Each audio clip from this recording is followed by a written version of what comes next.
तपस्वी ने कहा, राजन ऐसा ही हो, पर एक बात कठिन है, उसे भी सुन लो। हे पृथ्वी के स्वामी, केवल ब्राह्मण कुल को छोड़ काल भी तुम्हारे चरणों पर सिर नवाएगा। तब के बल से ब्राह्मण सदा बलवान रहते हैं, उनके क्रोध से रक्षा करने वाला कोई नहीं। हे नरपति, यदि तुम ब्राह्मणों को वश में कर लो तब ब्रह्मा विष्णु और महेश भी तुम्हारे अधीन हो जाएंगे। ब्राह्मण कुल से जोर जबरदस्ती नहीं चल सकती। मैं दोनों भुजा उठाकर सत्य कहता हूँ। हे राजन सुनो, ब्राह्मणों के श्राप के बिना तुम्हारा नाश किसी काल में नहीं होगा।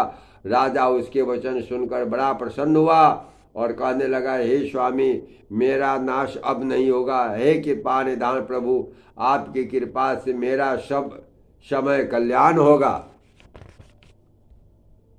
एवं मस्तु, ऐसा ही हो कहकर वह कुटिल कपटी मुनि फिर बोला, तू मेरे मिलने तथा अपने राह भूल जाने की बात किसी से मत कहना।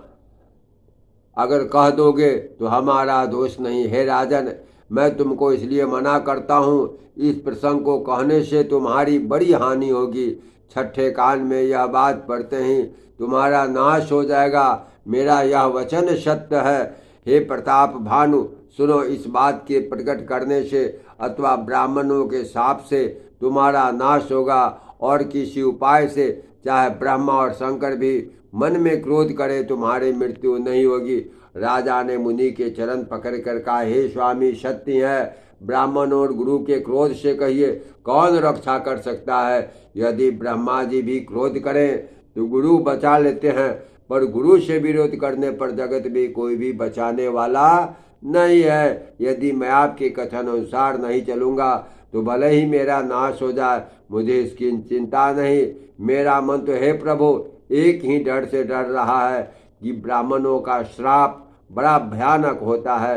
वे ब्राह्मण किस प्रकार से वश में हो सकते हैं, कृपा करके वह बतलाइए। हे दीन दयालु, आपको छोड़कर और किसी को मैं अपना हेतु नहीं देखता।